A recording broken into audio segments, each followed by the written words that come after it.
Brian, you're best known for obviously being a mega rock guitarist, megastar, if you don't mind me saying that. What a nice way of saying it.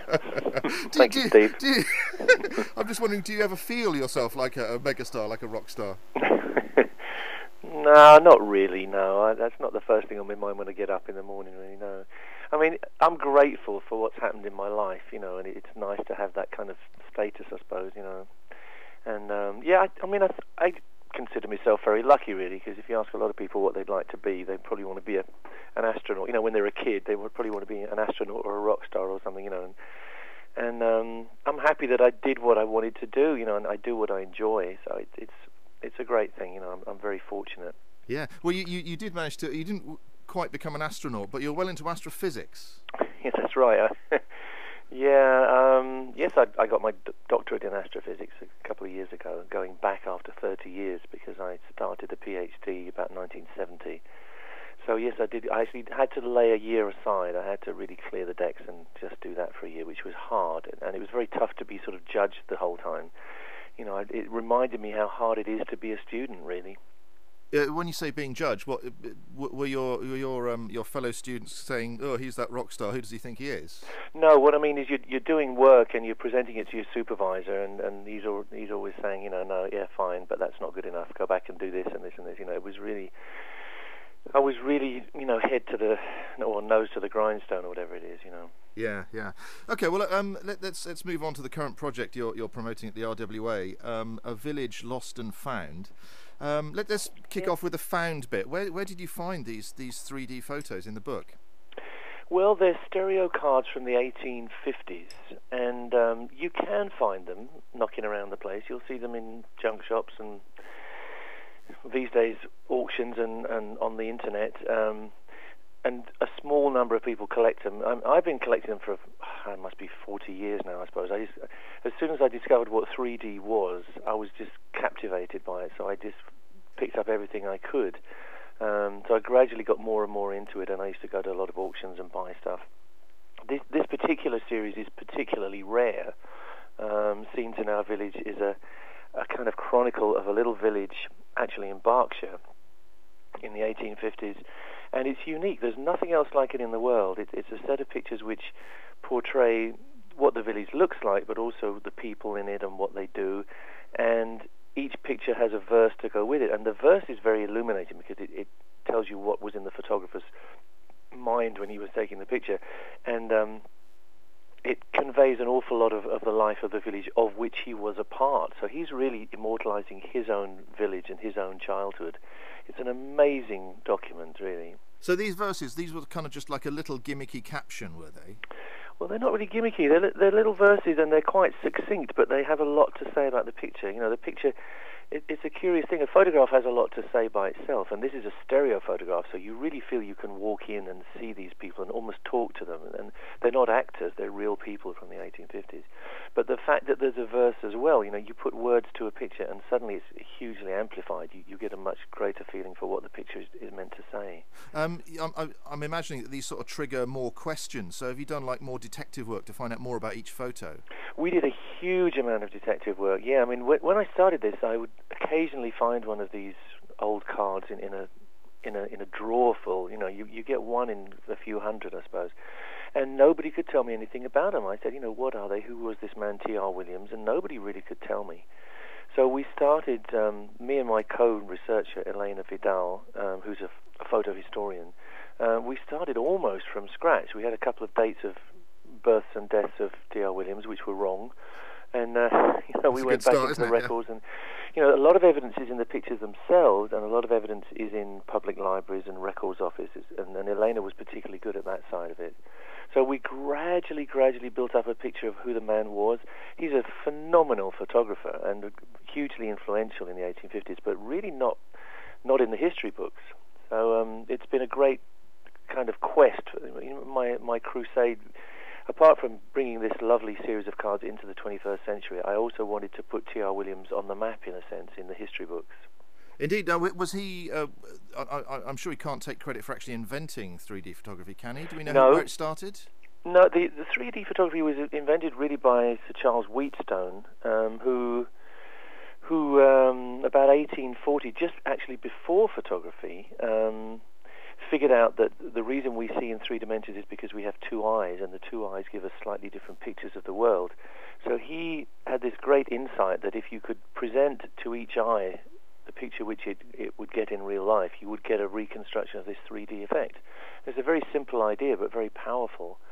So photography was invented just after this. He did some drawings to demonstrate his theory, but people like David Brewster came along and invented a rather better viewer, a more easily transportable viewer. And there was a massive craze for 3D in the 1850s. So do we know anything about the cameras he used, the equipment to take these photos in the first place? Yeah, well, this is all in the book. You'll have to look at the book. Good plug. Yeah, indeed, it was very hard to find the cameras that he used. And I made a very strange discovery. I discovered that a lot of these cards that looked the same were actually slightly different in that they were taken from a position high up and then another position lower down. And nobody could tell me why this would be. And I said, well, there must have been a camera with one lens above the other. And all the camera experts that I could find went, no, you're talking rubbish. But anyway, that thing was there. And eventually somebody called me up and said, look, there's a camera in an auction in Germany, and it's what you described. It's one lens above the other. Do you want to come and see it? So I got on a plane immediately and went to see it. And sure enough, there was the camera which I'd predicted ought to exist. So this may be the one. I bought it. I had to buy it, obviously. Yeah. Brought it home, and it may be the one that T.R. Williams actually used, or it may be something. It may be almost exactly like it, but it's definitely the kind of camera he used, and it's very, very rare. I think probably made in France.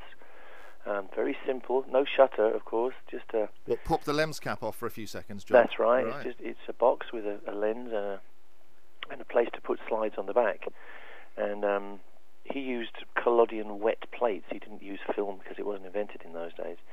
So you have to sensitize your own plate, and while it's still tacky, you put it in the camera and expose it and then take it out and develop it immediately. And we actually did this. We went on an expedition to reproduce what he'd done, which is fascinating. I got the world's experts in collodion photography came with me to make sure we did it right. So we managed to reproduce some of the even the positions he was in, but the photographs that he took. With some of the original buildings, perhaps? I don't know what... Yeah, some of the buildings are left. The church is left. That was the great thing. See, nobody knew where this village was. That was the first bit of detective work we had to do. And I actually drove around for years wondering if I was going to come across this church, which appears in the series. And it's a strange story. When the day of the internet dawned, I thought, well, there's a lot of people out there who read my soapbox. I have brianmay.com. Right. I have a soapbox, which is something, I call it a soapbox because I stand up on it and rant and complain about things, mainly animal issues, actually, these days. Yeah. But I thought, well, there's a lot of people who read my soapbox, so why don't I just put this church on there and see if anybody, maybe somebody lives there, maybe somebody sees this church every day. So I put the picture up on the soapbox. This is a few years ago now, 10 years ago. And within 48 hours, I had 6 people write to me and say, yes, this is the church of Hinton Waldrist. So that was an amazing discovery. I was able to drive straight down there, and there was this beautiful village. Pretty much, it's not quite as it was in the 1850s, but a lot of it is preserved. We were very lucky. I mean, it could have been Reading. I could have found a car park. But there was the church looking absolutely serene and beautiful, very much like in the picture. And that was the starting point. We were able to then go back and presumably become quite a sort of friend of the village. I go down there quite a lot, and a lot of people have interesting facts to tell us about things, the village. We actually had a launch for the book there, which was great. We had fireworks and everything, very much like the party that they actually had at the end of the Crimean War in Hinton Waldrist. Right. So I was going to say, presumably once you found the church, a load of other buildings identified themselves. Yes, it all started to fall into place then. Right. Particularly there's a series of river views, and there's a little river that runs right by Hinton Waldrist, and it's basically the Thames. It's a tributary. It's a very high tributary of the Thames, and they call it Isis. They call it the River Isis up there. And we were able to find the exact spots where he'd photographed a lot of these little scenes. Fantastic. Now, you've put your name to this book, and obviously you didn't take the photographs originally. So, what's your kind of contribution? Have you, tarted them up? Have you been busy on Photoshop to improve them? That's one of the things I do, yes. I do rescue and restore photographs. I spend an enormous amount of time doing that. But, well, my main contribution really, I mean, I regard myself as a channel because I love these pictures. I think they're an absolutely crucial work of art. And just to be able to bring them to a new audience in the 21st century was my quest, really. And, of course, I was very anxious that we wouldn't just show them the pictures. We would show them in a way which they could be enjoyed the same way as if you were in the 1850s. So I had to invent a stereoscope so you can view them in 3D, but it's a fantastic effect when you see them in this way. So what does your stereoscope do that isn't the same as simple 3D glasses? Well, 3D glasses are in various forms. You know, you get your red and green, and you get, these days, if you're going to see Avatar, you'll get cross Polaroids. Yeah. But it's never a perfect separation between the two eyes, so you get a bit of fatigue. The Victorian way, which is what I've brought back with this viewer, is that there is absolutely 100% separation between your left eye and your right eye because each eye is just looking at one image. So it's a very relaxing way of looking at 3D, and you can arrange the geometry so that you really feel that you were there. The angles are right and everything. So it's a kind of labour of love for me. I wanted to bring that kind of stereoscopy to a new generation. Yeah. No, just as a more sort of general point, you know, having been a successful musician and probably having a few quid in the bank, what sort of generally drives you to sort of pursue other projects? The same as always, really. I just pursue things that I have a passion for. That was always the way. You know, I'm lucky that I was able to pursue music, but there were always these other things in my life. I was always as passionate about images as I was about sound. So I love to just, I guess, make great things happen. That's the great feeling that I get. You know, if I can do something that no one has ever done before and open a door to some place. I'm working on a new project at the moment, a little bit similar to Scenes in Our Village. It's another set of stereo cards, but these are little devils from the 1860s in France. They're called Diableries, and it's a portrayal of life in hell in a kind of humorous and satirical way. But these things are amazing. And when the originals, you hold them up to the light and all the eyes beam out at you. They prick the eyes and put red gels on the back so the eyes glow at you. They're really an amazing piece of art. So I'm trying to channel that into the 21st century now. So next year sometime there will be a book, I hope, called Diableries, Stereoscopic Adventures in Hell. See you in hell. We better just talk about the reason we're speaking to you today is that you're going to be in Bristol on the next Thursday, I believe. Yeah. At the Royal West of England Academy. Yes.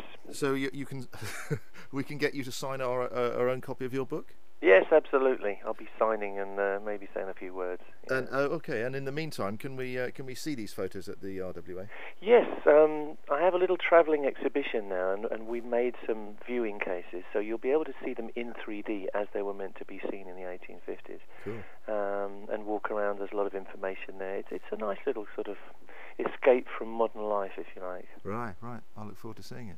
Yeah, come down. Yeah, I will do. Brian, we'll leave it there, but thanks very much for talking to us. Thank you. And good luck with the exhibition and the book. Thanks, Steve. I'll see you there. Bye. Cheers.